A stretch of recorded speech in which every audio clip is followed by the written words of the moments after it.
Hey, listen to Wrestling Roundup on FreeFM, ArrowFM, and MPR. This is episode 387 of Wrestling Roundup, and as always, I'm Grady Hooker, and live on Skype we got Josh. Hey.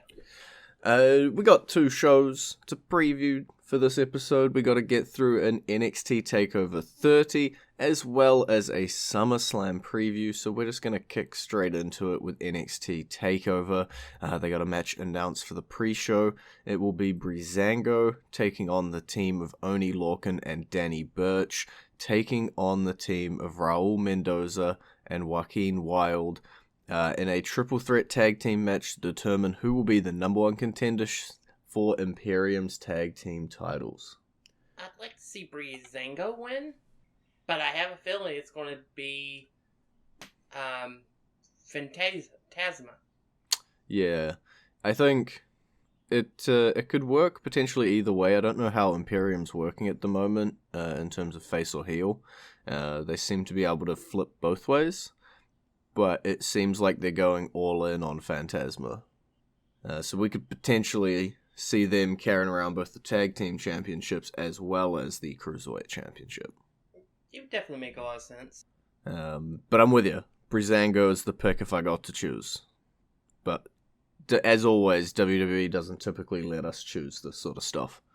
And then if we're looking at the main card matches, where to start, let's just go with this NXT North American Championship. It will be a ladder match between Bronson Reed, Damian Priest, Cameron Grimes, Johnny Gargano, and the Velveteen Dream. Come on, Bronson Reed. Oh, we're on the same page. This is always good. As much as I am fully behind Bronson Reed, and I really want him to pick up the win here, I think anyone from those first three names, the guys who won their qualifying matches, I would be fine with. I think Reed, Priest, or Grimes are all sort of new enough, upstart, haven't had a whole lot in NXT, and I wouldn't mind them picking up the win here. But obviously got to be behind Bronson Reed. The other two happen to already have held the title that they're fighting for. So that immediately puts a big X on them for me. I don't want to see them win. Yeah. Especially Gargano, because that would be his third title reign. So yeah, if it's not Reed, I think it'll be Damian Priest. Yeah. Not Grimes? No. I'm still better at him not performing last year. Let's talk about the NXT Women's Championship as well. Io Shirai will be defending it against Dakota Kai, and make your choice wisely here of who you think is going to win. Well, the balance of power was definitely shifted on NXT last night in this match, with the return of Raquel Gonzalez. So, does that mean you're picking Kai to win? I want to pick Shirai win by DQ to continue the feud. I'll allow it. It doesn't get Dakota the win, but it does get her another shot down there in a couple weeks, probably. At which point she may then take the title. Oh, no, not May. Does she win the title eventually in this feud? It's possible. I'm not gonna get a commit. Sorry. Let me just find that hang up button on Skype. Give me a sec. Yeah, it should be pretty obvious which way I'm swinging for this match. I don't need to discuss my personal feelings for this match. But know that they are conflicted. We do have a singles match between Adam Cole and Pat McAfee. A little bit of an entertaining feud here, building slowly. After Cole was on Pat's show, wrecked the place a little bit, looked like they'd made up, and then Pat punted him. Should be a neat little match. This is going to be the most interesting match of the weekend. Because I want to see how well they've trained Pat. Mm-hmm. Adam Cole's clearly one of the best in NXT. So that alone should make it a decent match. But if Pat brings it, this will be a great match. Yeah. With that said, Pat McAfee wins. because he's a celebrity. You gotta always give it to the celebrities. Yeah, I think Pat, is gonna come out with the win. It's just, there's not a whole lot riding on this match. We've seen before that Cole can happily take losses and still, because of the whole Undisputed Era thing, keep kicking. They're gonna look like a tight unit anyway. He may not have the Undisputed Era behind him. They might be a little busy / busted, yeah. They might be behind Pat. Oh, no skis. Why did I say that? Because they were nowhere to be seen when Pat got punted at Adam Cole. You would think they would have been around or rushed to get to him after he got punted. They didn't show up. I think Pat may have bought them off. Well, they showed up this week on NXT when Pat brought his friends, just so you could have that 4v4 visual. But I'm pretty sure, if I recall, trying to skim through the video in a hurry, that he sent them to the back. Cole sent them to the back so that they could have a one-on-one, face-to-face, better visual. So they're not interfering too much with it, to be fair. They're sort of just letting it happen. But it is Cole's ego versus Pat's ego. That is the match. And Pat's ego is much bigger. That is true. Well, just ask Tori Polamalu. I feel like that's an American sports reference. Well, yes, it's a football reference for where he came from. Because he lined up in the C gap and completely ruined Pat McAfee's life. Sports. Throw the pigskin around. But let's also see what's going to happen with our NXT champion. Keith Lee has to defend it against Karrion Kross. Actually, I think there's another match that we should talk about before talking about the main championship. Oh, I was just going to skip over it entirely. Okay, you want to talk about Finn Balor and Timothy Thatcher quickly? You want to throw that in there? Because I think it'll be a great match. Okay. Finn's... Honestly, a lot of people expected big things for Finn when he came back to NXT. He's done nothing. In fact, he's worse off than he was when he was on the main roster. And this continues it. I see Timothy Thatcher making him tap out. Yeah, I think as long as it's regular Finn. If it's Demon Finn, all bets are off. Great match. Thatcher wins. No real consequences out either side of the match. Now Keith Lee and Karrion Kross. Right. Now what we got? New champ, old champ? What are we going to see with these two? Well, I don't really care either way because I have both people in fantasy. So if Keith Lee retains, I get bonus points for that. If Karrion Kross wins, I get bonus points for that. So, I'm going to go with Keith Lee retaining, but it will not be a complete finish. There'll be something screwy that will happen. Mm-hmm. Well, everybody keeps picking. Now, we're gonna merge into SummerSlam just after this bit, but everybody keeps picking about this Retribution potentially screwing up some matches or the main event of SummerSlam. Maybe they could mess with this one, but I don't think they want to get on the bad side of Karrion Kross or Keith Lee, so maybe not. Yeah, they definitely don't want to be launched into the 10th row, which is what will happen if they cross paths with Keith Lee. Just ask Adam Cole. It'd be a cool visual, though, being biffed over the top of that plexiglass. Ask Finn Balor, too.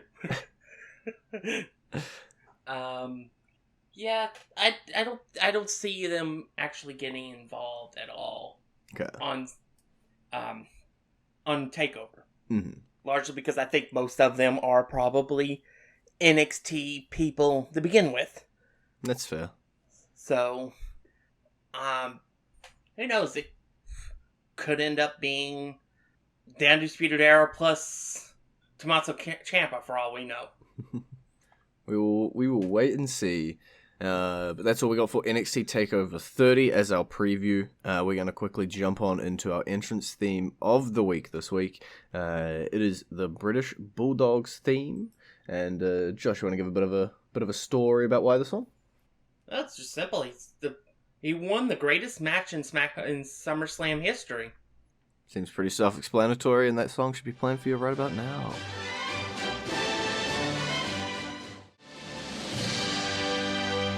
And you're back with Wrestling Roundup on FreeFM, ArrowFM, and MPR. I'm Grady, he's Josh, and now we are on the SummerSlam side of things. We've got 8 matches to run down at the moment.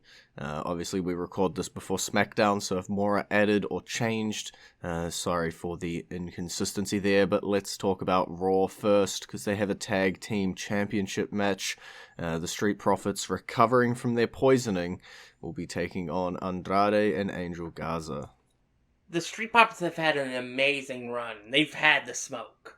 Unfortunately for them, all good things come to an end. And Andrade and Angel Garza are definitely, I think, walking out with the titles. Probably because Zelina Vega got involved.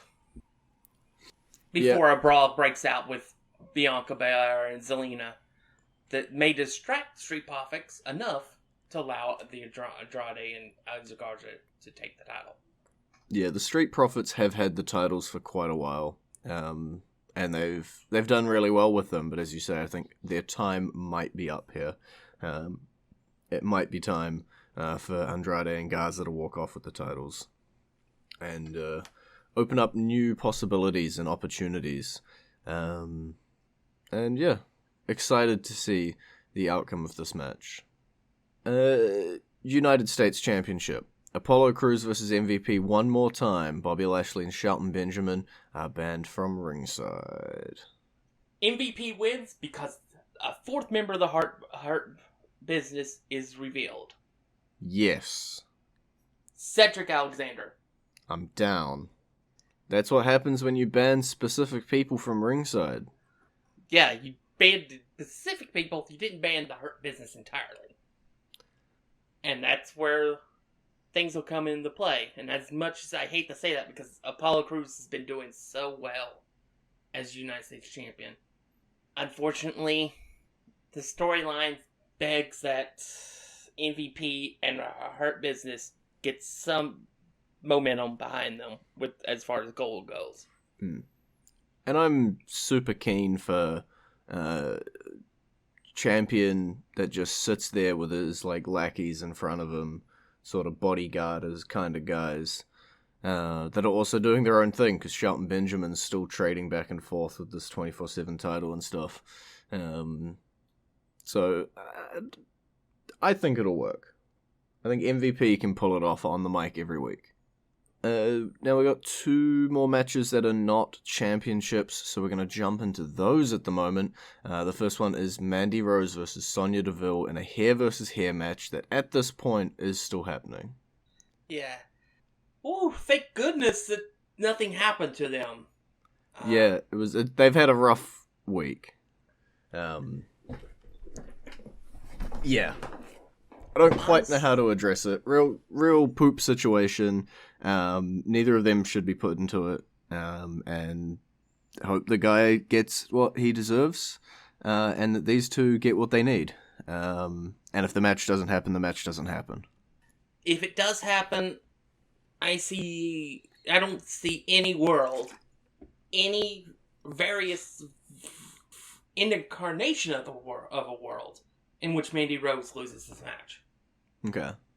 So, if the match happens, Sonya Deville will be bald at the end of it. Yeah, probably. I tried to think of an alternate world, and as you say, I can't really. I know Mandy Rose has already done it once. She's changed from her long hair to her short hair, but short hair is a lot easier to pull off than bald. Yeah, I don't know. And Sonya's, I think, got the kind of build and stuff that having really short hair won't be a big deal. So, I think Sonya could pull it off pretty well. But Mandy Rose's whole gimmick is how beautiful she is. That kind of would be ruined without her having hair. Unless that's the direction they want to take it. Maybe Otis no longer likes her because her hair's cut. I don't know. I don't know where they're going. Otis will be busy. Oh, okay. We'll get there then. But yeah, I don't know where the whole Otis Mandy thing is going, if that's continuing. I thought potentially this was going to be a 6-man tag team match. I guess that's not the direction we're going for SummerSlam, at least. Could potentially be the direction in the future or on SmackDown to build for this match. We'll have to wait and see. The other non-title match we've got a street fight booked between Seth Rollins and Dominic Mysterio. This should be very interesting. Because like Pat McAfee, it's somebody who's not... that is an unknown stepping in with one of the top 3 wrestlers in the company. Mm-hmm. I think this is going to be this might be match of the weekend. Okay. That is some high praise potentially for this match. Yeah, it depends on how well Dominic does. But if he's got anything in him that his father has, this will be incredible. Mm-hmm. I do see him coming out on top in this match. Because Seth is the kind of person that can take a loss or two and keep rolling. As this match continues to draw parallels to the Pat versus Adam Cole match. Yeah. For this particular storyline with this particular match, him siding with Seth at the end of this match makes no sense. Yes, I saw that comment.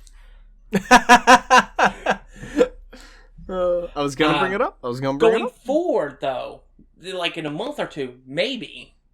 Right now, it would make no sense with the story that they played out. I think I had some, as an option in the back of my head, but Dominic has done these interviews and he's been talking about how he's got this Prince Mysterio gear ready to go, and he's got a mask designed, and that's the direction he's going to head after SummerSlam. And I'm like, now, Dominic Mysterio could join Seth Rollins' cult or whatever, but I don't see Prince Mysterio in a mask in cool face gear joining Seth Rollins' cult. Yeah, Rey Mysterio the Third. So remember, Rey Mysterio, the Rey Mysterio we know in WWE is technically a junior. Yeah, because he was junior in WCW. It would be Rey Mysterio the Third, which is the King of Mystery. And so what roughly Rey Mysterio translates to. I just don't see someone who's taking that gimmick with that name and that sort of gear that he's had interviews and said, like, this is what I'm doing. I just don't see that guy going heel off the bat, but maybe they surprise me. Yeah, maybe, because at least for his entire WWE tenure, Rey Mysterio's never been a heel. I don't have a good enough memory to call you out on any specific moment, so yep. Sounds good. He had a brief moment in WCW right before it ended, where he joined a heel faction.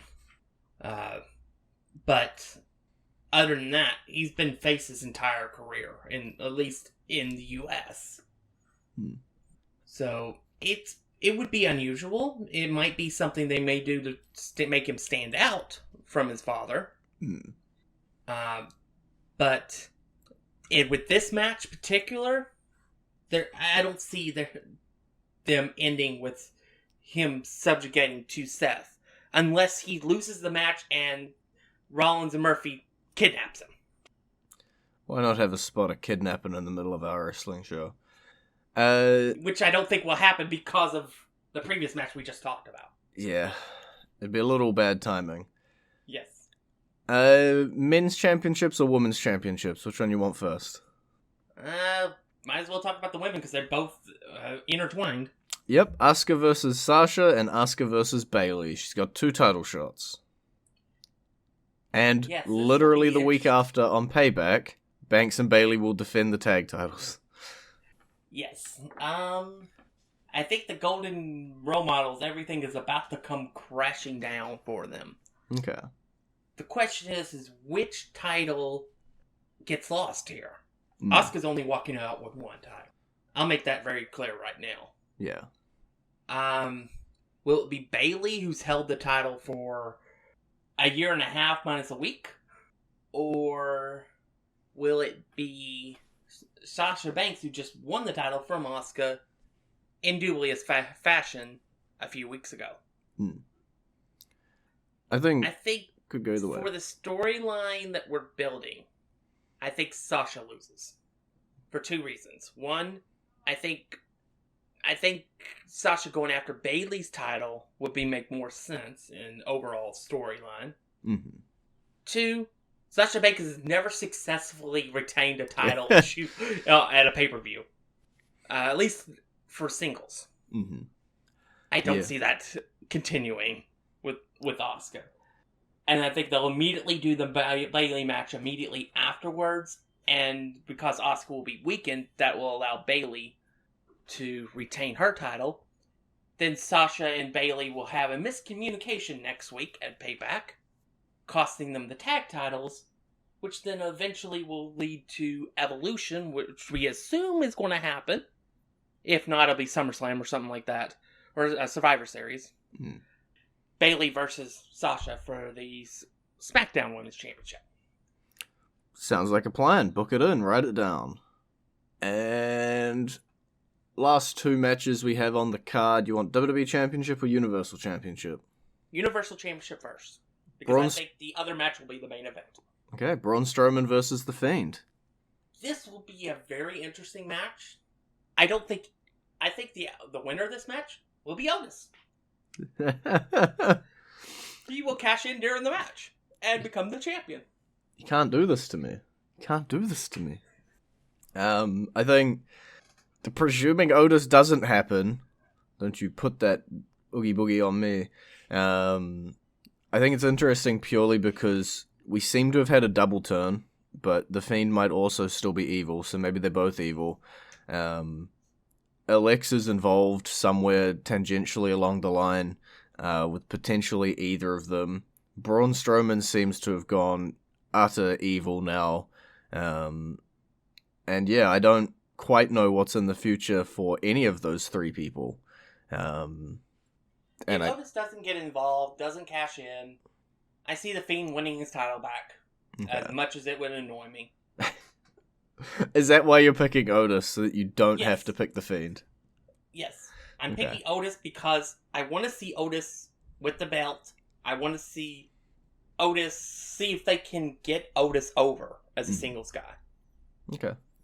And because I don't see Braun winning, and I don't need to see The Fiend with the championship again. You don't want the Circus of Horrors to end up winning some weird... No, I'm going to give up. I'm not even going to try and predict what's next for these three. They're all taking a very weird turn. So instead, I'm going to jump on over, and I'm going to talk about how Drew McIntyre will retain his WWE Championship in the main event, and there's no chance of that not happening. Randy Orton wins the title. No, you see, I said Drew McIntyre will win. I say Randy Orton will win. I think we might both be wrong. I don't know. I think with the concept of Payback being so quickly after SummerSlam, I think this match might see a little bit of interference potentially. I don't want to see that. Well, if we see that, I want it to then cause Randy Orton to win the title. Okay. You don't want to see a no contest. Not a no contest. Okay. Because that happened last year for Randy Orton, with Randy Orton and Kofi Kingston for the WWE Championship. We don't need that happening again. 2 times the charm. I see Randy Orton walking out of SummerSlam with the title, and then the immediate rematch for Drew next week at Payback. So, if not the McIntyre-Orton match, are Retribution getting involved at SummerSlam? I could definitely see them running havoc throughout the show. Okay. Yeah, I could see them getting involved in one of the world title matches. Maybe that's how Otis ends up cashing in. Yeah. Because Retribution completely wrecked, although it wouldn't make any sense. Yeah. And now that I'm thinking about it, wrecked Braun Strowman and The Fiend. That would be pretty scary for Retribution. Yeah. Or they attack, The Fiend does his magical disappearing attack, they take out Strowman, Otis comes out and takes the title. And anything that stops The Fiend from holding the title, eh? You'll take it. But yeah, I do think they probably do get involved in McIntyre Orton, because that seems to be the most likely match that would see interference from them. We're all out of time. It's been great talking to you. Bye-bye! You can visit our first page, facebook.com/WrestlingRadio, Twitter page, twitter.com/WrestlingRadio, and we'll see you next week with the results of these two and a preview of Payback. Oh god, what are we going to do next week?